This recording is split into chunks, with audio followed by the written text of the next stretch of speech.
For years, Usher's rise to fame was sold as a fairy tale.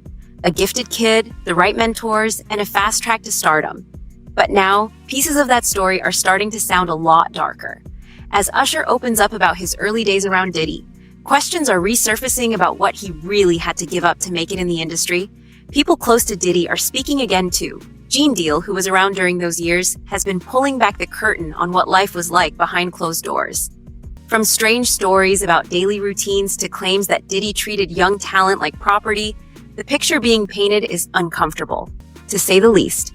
And according to Gene, none of it happened in a vacuum.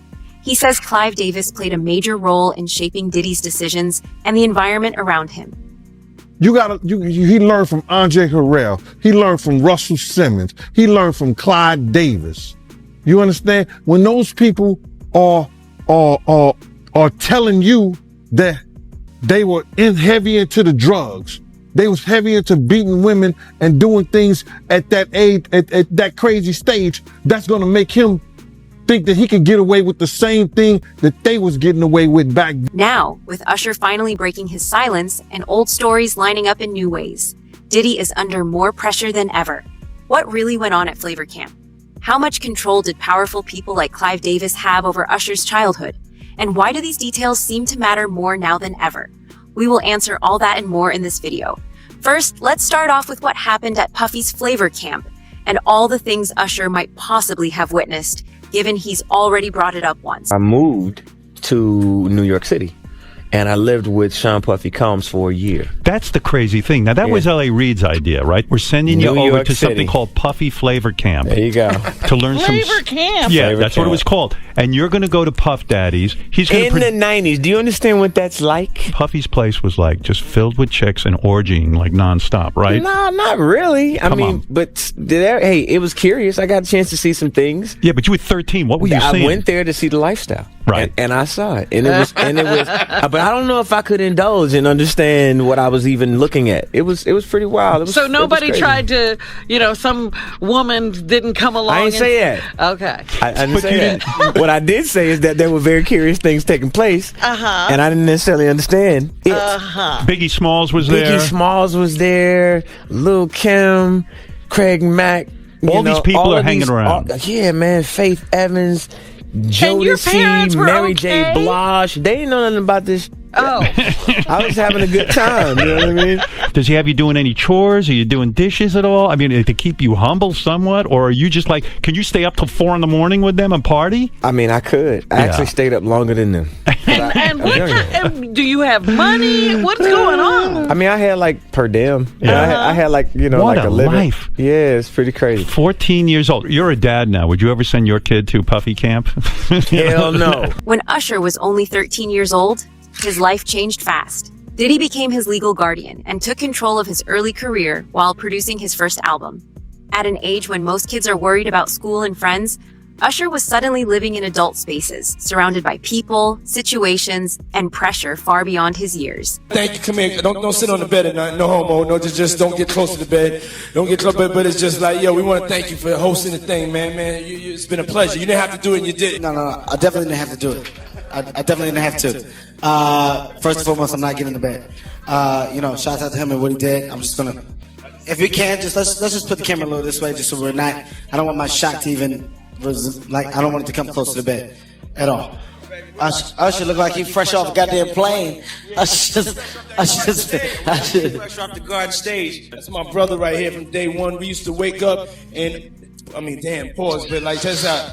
Back in the days when he was like 10 and I was a little bit older, his older brother, we used to fight over the Frosted Flakes. You know what I'm saying? Before pause was invented. You know what I'm saying? But it's my brother for real. We used to actually wrestle off of the Frosted Flakes because he used to always get up early with me. Now he's one of the richest stars in the world. And what the did Puff just say?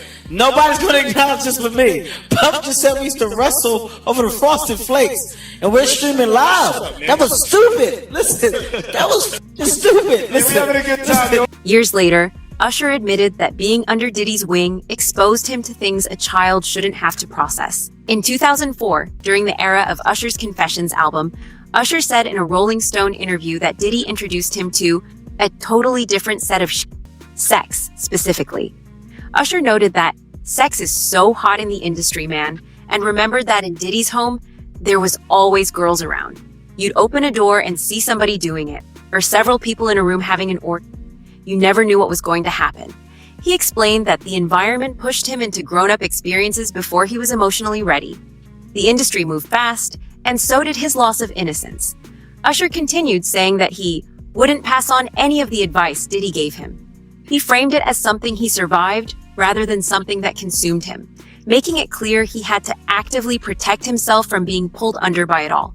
They play Usher confessions. Confessed that that Lifetime Achievement Award was a hush payment for your fucking asshole and all of the many years of abuse. That wasn't no lifetime. I'm still mad. People say, why you say that about Usher? Oh, okay. So I'm mad that people aren't more mad at Usher. For what? Because somewhere along the way he went from a victim to a procurer to a head turner. Like, let's just be honest about Usher. Is he a victim or is he a cooperating fucking agent? I think we saw the moment he turned into. Let's be honest. It's when Diddy put his arm around him and said, We all know that chili was a PR relationship. We know that, right? That chili wasn't real. Him and Chili. Oh yeah, you said Chili. That wasn't. Who believes that was real? I don't. Hands? No hands? Okay, all right.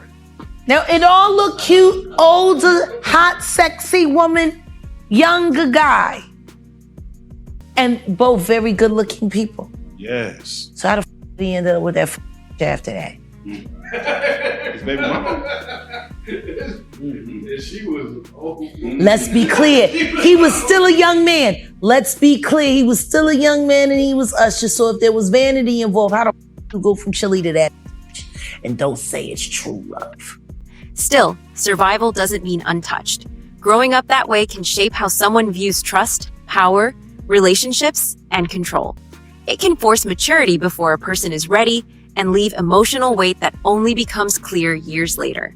That's why fans paid attention in 2024 when Usher suddenly wiped his social media clean. Even though it was later explained away, the timing made people wonder whether he was trying to hide something. Usher deleted all of his tweets after the allegations about Diddy. And we saw Diddy do the same thing with his Instagram just a couple months before the feds arrested him. And I feel like there was something on Twitter he really didn't want us to see, because why would you mass delete all of your tweets after you are being named in all of these allegations with Diddy? Dawn Richards' lawsuit against Diddy accused Usher and Neo of being there and watching when Diddy forcefully punched Cassie in the stomach, causing her to double over in visible pain. Dawn Richards said at this point, this is when she felt very unsafe because she noticed the amount of power Diddy had, because these celebrities never said anything about Diddy committing this crime, and they just continued to work with him after this. And that's not all. We also had the allegations of Usher being the one to bring Justin Bieber to Diddy,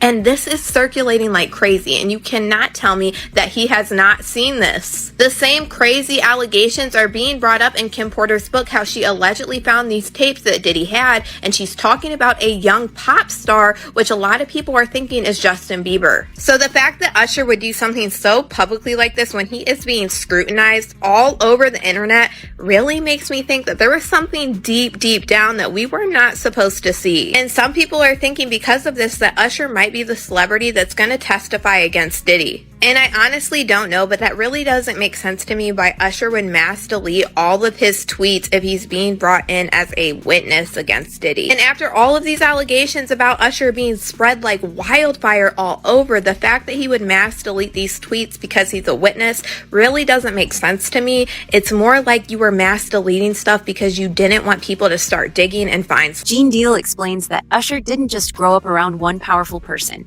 He grew up around many adults in the music industry who knew exactly how young he was. They saw what was happening, stayed quiet, and kept pushing him forward anyway. Instead of protecting him, they treated